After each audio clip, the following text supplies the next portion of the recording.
Good evening, fantasy degenerates. It's take two. We're going to talk about and break down the top three, which is definitely earned at this point.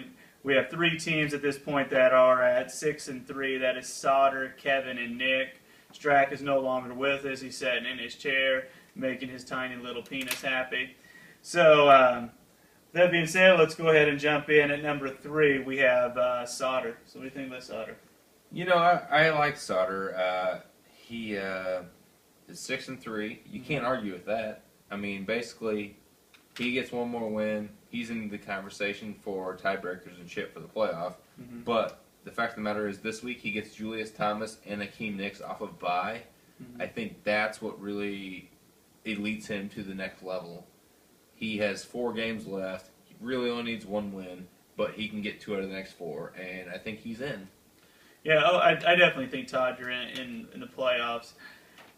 The only thing that I second guess you about is your wide receiver core. I think they're a little untrusted, especially with Akeem Nicks. I think his points are usually every week overrated because of people still looking at Eli and what he can do. So I think that you'll probably fall out of that top 3, maybe into that 4 and 5. But at this point, you are 3, and I think a legitimate contender for the playoffs. It's true. It's tough with Vincent Jackson being the roller coaster that he is, and he can give you 26 points or 4 points. I mean, it's tough with him. Yeah. So, and we move on to the top 2 between Kevin and Nick. Robbie and I have both of these kind of flip-flopped. At number 2, I do have Kevin. One thing I do like about Kevin moving forward and being in that elite status, getting the bye for the playoffs, is with C.J. Spiller. I think that he is that secret weapon coming in late at the season, being able to put you there. So at this point right now, I do have you at number 2, and plus Gronk's back. So. Of course you have C.J. Spiller at number 2. You drafted him number 2 overall. And then Strike trades him. Imagine that. Well, whatever. Regardless of that fact, Kevin, I have you at number 1. I think you are the elite of the league at this point, and I'm eating my words because 2 weeks ago I said you are a pretender. I apologize for that, but at the same time, I think you are a shoo-in for the playoffs. Cam Newton's playing well. Your team, you've made several good trades. That trade with Nick, you got a couple solid receivers.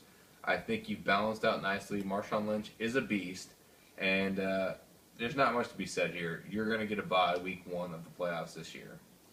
And just to throw that in there, too, thinking about Cam Newton, the Panthers are somewhat at this point a legitimate playoff contender. So I think Cam Newton is going to put in that extra effort. Is going to actually give you that boost into being really competitive and long term in the playoffs. So moving on to at least what my number 1 is, we have Nick at 6-3, who barely beat me with 0.6 points, which was a hell of a match to watch. Kevin even pointed that out last week, last night with the text, with him texting me that. So it, Nick, I think at this point your running back core has a couple of holes, and then your flex position is the only thing that really kind of scares me to say that you're not going to really be able to compete against Kevin.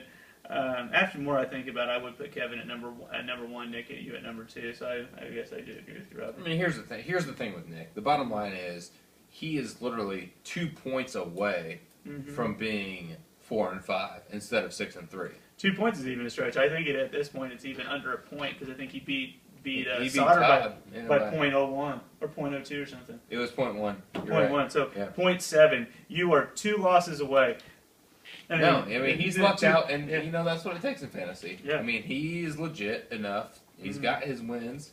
It doesn't matter how much you win by. It's you got the win or you got the loss. Yeah. So, however, your team is solid though. There's no and once again we go back to that trade too, and you've made very good trades and been able to play the wires and the trades better than in any years past.